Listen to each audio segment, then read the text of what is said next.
So hi guys, welcome to Edu Verma.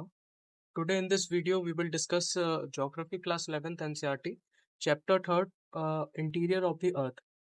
So इस chapter में earthquake और volcanoes के बारे में भी दिया गया है, तो वो हम एक सेपरेट वीडियो में डिस्कस करेंगे। सेपरेट अर्थक्वेक का वीडियो और सेपरेट वॉल्केनो का वीडियो। इस पर्टिकुलर वीडियो में सिर्फ हम इंटीरियर ऑफ द अर्थ के बारे में बात करेंगे। सो अर्थ का रेडियस है 6370 किलोमीटर और no one can reach the centre. ये अर्थ है हमारा, ये इसको डायमीटर बोलते हैं पूरा, और डायमीटर का हाफ होता है 6370 किलोमीटर, मतलब कोर तक, इस गहराई कह सकते हैं, अर्थ की पूरी गहराई 6370 किलोमीटर। अब sources which gives information about earth interior, पहले तो है डायरेक्ट सोर्सेस और फिर आते हैं इनडायरेक्ट सोर्सेस। डायरेक्ट सोर्सेस मतलब जो डायरेक्टली इंफॉर्मेशन दे रहे हैं कि ये सब ऐसा ऐसा चीजें हैं अंदर अपने इंटीरियर अर्थ के। सो पहला है वॉल्केनिक इरप्शन। जब मैग्मा बाहर आता है अर्थ सरफेस के, तो वो सैंपल दिखाता है कि अर्थ के अंदर है क्या, मतलब मेंटल में कॉम्पोजिशन क्या क्या चीजें हैं। तो ये डायरेक्ट सोर्स है, डायरेक्टली बता रहा है हमें कि ये चीजें हैं मेंटल में हमारी। और सेकंड है deep mining. By studying surface rocks और rock extracted from mining areas. अगर हम माइनिंग करते हैं माइनिंग एरियाज में जो रॉक निकलते हैं जमीन के अंदर से, डीप से, तो वो हमें बताते हैं कि क्या क्या कॉम्पोजिशन है अर्थ के अंदर इनसाइड। तो वो भी एक डायरेक्ट सोर्स है। फॉर एग्जाम्पल एम्पोनेग गोल्ड माइन है साउथ अफ्रीका की, जो वर्ल्ड की पूरी डीपेस्ट माइन है, जो कि 4 किलोमीटर गहरी है।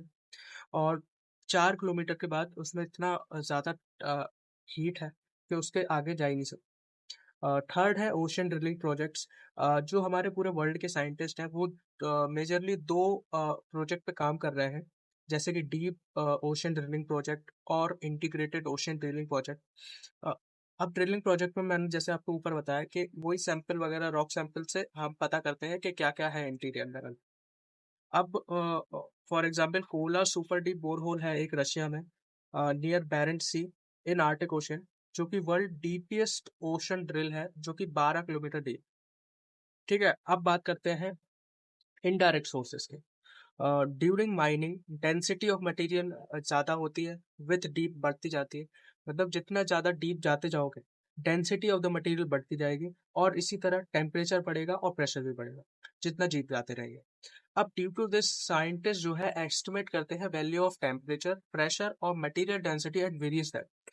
एस्टिमेट करते हैं, इसीलिए इसको इनडायरेक्ट सोर्स। अब अगर कोई टोटल वैल्यू अपन को मालूम पड़ती है एग्जैक्ट, तो उसको डायरेक्ट सोर्सेस में रखते हैं। एस्टिमेटेड है इसीलिए इनडायरेक्ट सोर्सेस। अब मेटेओराइट्स, जैसे when meteor without completely heated due to friction fall on earth surface. Scientist, मतलब मेटेओराइट्स होते क्या है, जब मेटेओर कंप्लीटली जब बर्न नहीं होता फ्रिक्शन के थ्रू, और वो अर्थ के सरफेस पे गिर जाता है तो एक हॉलो बना देता है। तो साइंटिस्ट उसी मेटेरोइड को पढ़ के एस्टिमेट करते हैं मटेरियल, जो मेटेरोइड के अंदर जो मटेरियल है, जो कि स्पेस से आया हो और अदर प्लेनेट से आया हो, जो कि सिमिलर है टू आवर अर्थ एरिया। उससे पता लगता है कि क्या कॉम्पोजिशन है उसके अंदर। हो सकता है कि वो ऐसे प्लैनेट से आया हो, अ, गिर यूनिवर्स के ऐसे प्लैनेट से आया हो जो कि सिमिलर हो अर्थ के, जो कि हमें इंटीरियर के बारे में पता है, कुछ जानकारी दे सके। अब ग्रेविटेशनल फोर्स, ग्रेटर पोल्स पे ज़्यादा ग्रेटर होता है और लेस होता है इक्वेटर में, because distance from equator to sensor बड़ी है डिस्टेंस फ्रॉम द पोल से। नहीं आया समझ में? Yes. ये हमारा नॉर्थ पोल है, ये हमारा साउथ पोल है। अब जो डिस्टेंस है पोल की टू सेंटर, ये कम है, और distance from equator to the centre ये ज़्यादा है। ये कम है और ये ज़्यादा है, समझ गया ना? हेंस अगर ग्रेविटी हर जगह सेम होती तो अर्थ का मटेरियल भी सेम होता। And due to this gravity same नहीं है, इसीलिए अर्थ का मटेरियल भी सेम है। कहीं हमें सियाल मिलता है, सिलिकॉन और एल्यूमिनियम, कहीं हमें सिलिकॉन और मैग्नीशियम मिलता है। जो कोर रहती है उसमें हमें देखो निकल और आयरन मिलता है। मैग्नेटिक सर्वेस और सिस्मिक एक्टिविटी जैसे अर्थक्वेक है, इन सब ये भी एक अदर इम्पोर्टेंट सोर्सेस है इनडायरेक्ट। अब हम बात करते हैं डीपली जो है अर्थ का इंटीरियर। बुक में जो है बहुत ही शॉर्ट दिया गया है, बट इस पूरे में ये जो पूरा डायग्राम है इसमें आपको पूरा इंटीरियर के बारे में पता चल जाएगा और आपको कहीं और दूसरी वीडियो देखनी नहीं पड़ेगी। अगर आपको बहुत ज़्यादा डीपली जाना है जैसे जीसी लियोंग वगैरह के, तो आपको शायद दूसरी वीडियो में जाना पड़े। सो जो हमारा इंटीरियर है वो 3 पार्ट्स में डिवाइडेड है। पहला है क्रस्ट, जिसपे क्रस्ट है, फिर है मेंटल और फिर है कोर। जो हमारी क्रस्ट है वो एक हाँ, जो हमारी क्रस्ट है वो सिर्फ 34 किलोमीटर तक है। मतलब लैंड से जहां हम रह रहे हैं उससे अगर 34 डीप जाएंगे तो सिर्फ 34 किलोमीटर तक जो हमारी क्रस्ट है। 34 के बाद 2900 तक अगर डीप जाएंगे तो 34 से 2900 तक मेंटल है। और फिर 2900 किलोमीटर से अगर और डीप जाएंगे बिल्कुल रेडियस पे, बिल्कुल 6370 किलोमीटर पे, तो वो हमारी कोर आ जाएगी, उसको कोर कहते हैं। तो 3 पार्ट हमने डिस्कस कर लिए। अब क्रस्ट जो है दो टाइप की होती है, एक कॉन्टिनेंटल क्रस्ट और एक ओशनिक क्रस्ट। कॉन्टिनेंटल क्रस्ट मतलब जैसे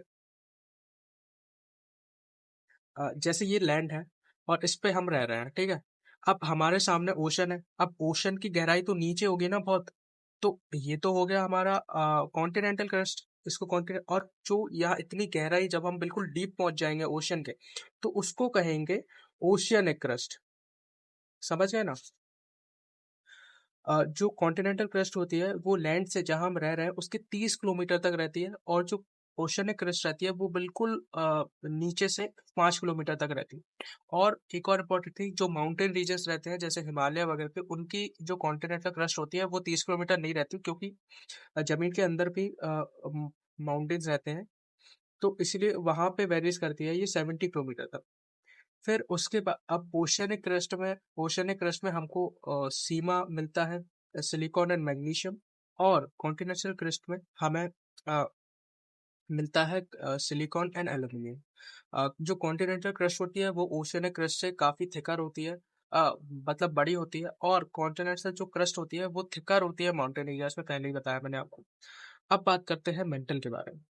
सो पहले बात करते हैं लिथोस्फीयर के बारे में। लिथोस्फीयर क्या होता है?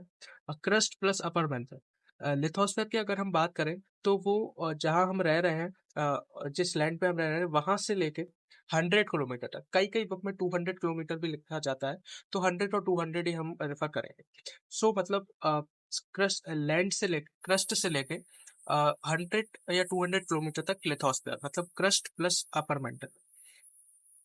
अब एक ड्रिलिंग प्रोजेक्ट में ऐसा ऑब्जर्व किया गया है कि अगर हम एवरी 34 मीटर 1 डिग्री टेम्परेचर बढ़ जाएगा। अगर 34 मीटर, हर एक 34 मीटर में एक टेम्परेचर 1 डिग्री बढ़ जाएगा, ठीक है। अब लिथोस्फेयर तक हमारा जो इंटीरियर रहता है वो सॉलिड रहता है। और लिथोस्फेयर के बाद, मतलब लिथोस्फेयर के बाद 100 से या 200 किलोमीटर के बाद 400 या 700 किलोमीटर, मतलब कई बुक में 100 से 400 किलोमीटर को एस्थनोस्फेयर बोला गया है, कई बुक में 200 से 700 किलोमीटर को एस्थनोस्फेयर बोला गया है। तो दोनों ही हम रेफर करेंगे। मतलब जब लिथोस्फेयर खत्म होता है और उसके बाद 400 किलोमीटर या 700 किलोमीटर तक एस्थोनोस्फेयर पड़ता है। एस्थोनोस का मतलब होता है वीक। एस्थोनोस्फेयर बेसिकली वो रीजन होता है जहाँ से वॉल्केनो में मैग्मा निकलता है, इधर ही से जो है मैग्मा जाता है ऊपर, बाहर निकलता है। सो सॉलिड रहता है लिथोस्फेयर तक। लिथोस्फेयर के बाद और एस्थेनोस्फेयर से पहले जो मटेरियल रहता है अंदर का वो सेमी सॉलिड रहता है, और इसी इसी को हम अपर मेंटल बोलते हैं। फिर आता है लोअर मेंटल, जिसको मेसोस्फेयर भी बोलते हैं। ये हमारा सॉलिड रहता है पूरा। अब बात करते हैं कोर के बारे में। सो कोर भी हमारे दो टाइप के हैं, outer core, inner core. Outer core consist liquid liquid ही रहता है इसका मटेरियल अंदर का, आउटर कोर का। और इनर कोर का मटेरियल रहता है सॉलिड। सो पहले तो सॉलिड रहा, फिर सेमी सॉलिड हुआ एस्थेनोस्फेयर में, फिर सॉलिड हुआ मेसोस्फेयर में, फिर लिक्विड हुआ आउटर कोर में, फिर सॉलिड हुआ इनर कोर में। सो आउटर कोर में हमें मिलता है निकल और आयरन। और इनर कोर में भी हमें मिलता है निकल और आयरन। कोर को हम बैरिस्फीयर भी बोलते हैं। अब सब चीज हमने डिस्कस कर ली है ऑलमोस्ट। अब बात करते हैं जो डिसकंटिन्यूटीज होती हैं। All earth layer are separated from each other through a transition zone, और उसी ट्रांजिशन जोन को बोला जाता है डिसकंटिन्यूटी। हमारी अर्थ इंटीरियर में टोटल 5 डिसकंटिन्यूटी है। पहली है कॉन्राड डिसकंटिन्यूटी, जो कि सेपरेट करती है अपर क्रस्ट को और लोअर क्रस्ट को। सेकंड है मोहो और मोहोरोविक्सिक डिसकंटिन्यूटी, जो कि सेपरेट करती है लोअर क्रस्ट को अपर मेंटल से।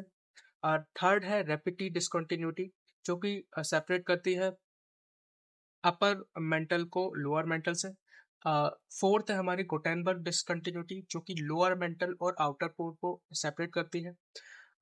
थर्ड है हमारी लेहमान डिसकंटिन्यूटी, जो कि आउटर कोर और इनर कोर को सेपरेट करती है। सो गाइज, यही रहा पूरा चैप्टर। नेक्स्ट वीडियो में हम अर्थक्वेक के बारे में सेपरेटली कवर करेंगे, और उसके बाद हम वॉल्केनो के बारे में सेपरेटली कवर करेंगे। Guys, if you like the content, please like the channel, share the video among your friends also, and don't forget to subscribe the channel। अगर आपने चैप्टर फर्स्ट नहीं देखा है, सो यहाँ पे आपको वीडियो दिख रही होगी, आप क्लिक करके पूरा चैप्टर देख सकते हैं। So thank you very much guys, have a nice day.